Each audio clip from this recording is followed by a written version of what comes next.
Hi guys! Welcome back to my channel.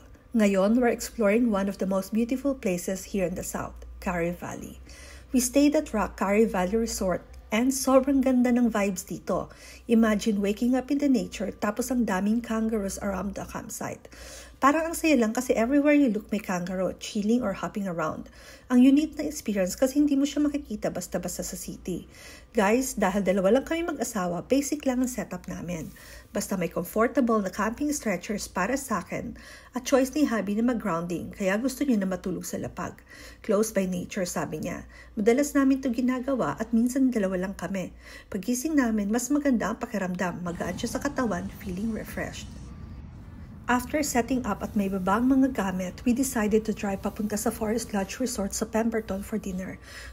Dito kami kumain sa Chufingo Restaurant and Wine Lounge at grabe, ang cozy ng place. Ang Chufingo Restaurant and Wine Lounge ay matatagpuan sa Forest Lodge Resort sa Pemberton, Western Australia. Pinamamahalaan ito ng isang kilalang chef na si Ingo Mas, isang German-born chef na may malawak na karanasan sa mga prestihiyosong kusina sa buong mundo. Bago siya nanirahan sa Pemberton, nagtrabaho siya sa mga Michelin-starred restaurants sa Europa at sa luxury resort sa Dubai at iba't ibang bansa. Noong 2016, unang binisita ni Chef Ingo ang Forest Lodge Resort at nakita niya ang potensyal na lugar. Kasamang kanyang asawang si Christine, binili nila ang resort noong 2017 at sinimulan ng papaganda ng posibilidad at pagpapalago ng kanilang restaurant.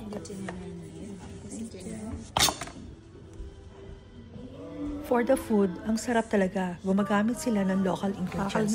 May trout, marron, duck, at mga fresh berries. Pero pinili ko ang Germany-inspired dishes. Ang flavor ng bawat dish parang explosion sa bibig.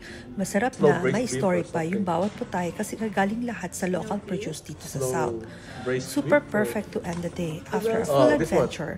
Tas matatapos sa isang hearty dinner na ganito. Kung nasa Pemberton kayo, I highly recommend na itry nyo itong place. Thank you guys for joining me in today's adventure. Don't forget to like, share, and subscribe for more travel and good vibes. Kita-kits sa next vlog. Bye-bye!